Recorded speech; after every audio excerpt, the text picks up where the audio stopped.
Au cas où vous ne l'aurez pas remarqué, les dépenses électorales réapparaissent dans le budget d'État 2025 pour couvrir l'ensemble des dépenses liées aux élections.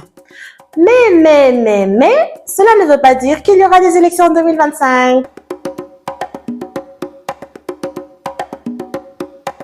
80 milliards et poussière, c'est la somme prévue pour organiser ces fameuses élections présidentielles tant attendues.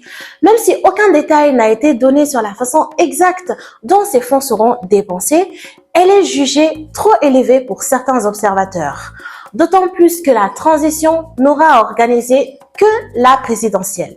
Mais surtout, des questions se posent aussi par rapport à la sincérité de l'inscription des dépenses électorales dans le budget d'État 2025.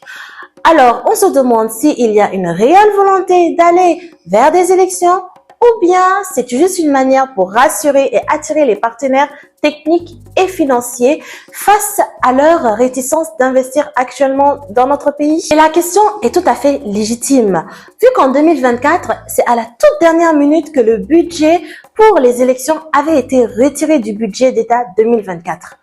Une décision qui s'était justifiée pour des raisons techniques. Pour rappel, l'élection présidentielle devait se tenir au plus tard fin mars 2024. Conformément à un décret présidentiel signé par le président de la transition.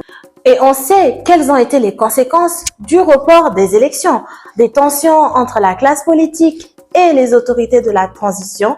Certains leaders sont même d'ailleurs toujours incarcérés depuis des mois, une rupture entre la société civile et une bonne partie de la communauté internationale, la méfiance des PTF. Mais attention, ce n'est pas parce que le budget des élections réapparaît dans le budget d'État que cela veut dire qu'il y aura élections en 2025. Car mis à part l'argent, il n'y a pas de chronogramme électoral. Et puis, bon nombre de politiciens sont toujours en prison. La classe politique avait été très claire qu'elle ne participerait à aucun événement ayant un lien de près ou de loin avec l'organisation d'élections tant que leurs camarades n'auront pas été relâchés. Et on imagine mal l'organisation d'élections crédibles sans les partis politiques.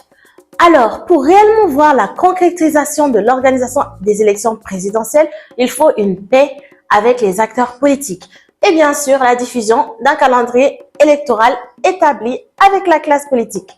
En attendant, le retour du budget des élections ne reste qu'un effet d'annonce. Le temps est l'ennemi de la transition, avait dit le président du CNT, le colonel Malick Diaw. Alors, nos FAMA vont-ils franchir le pas et aller vers les élections? Wait and see.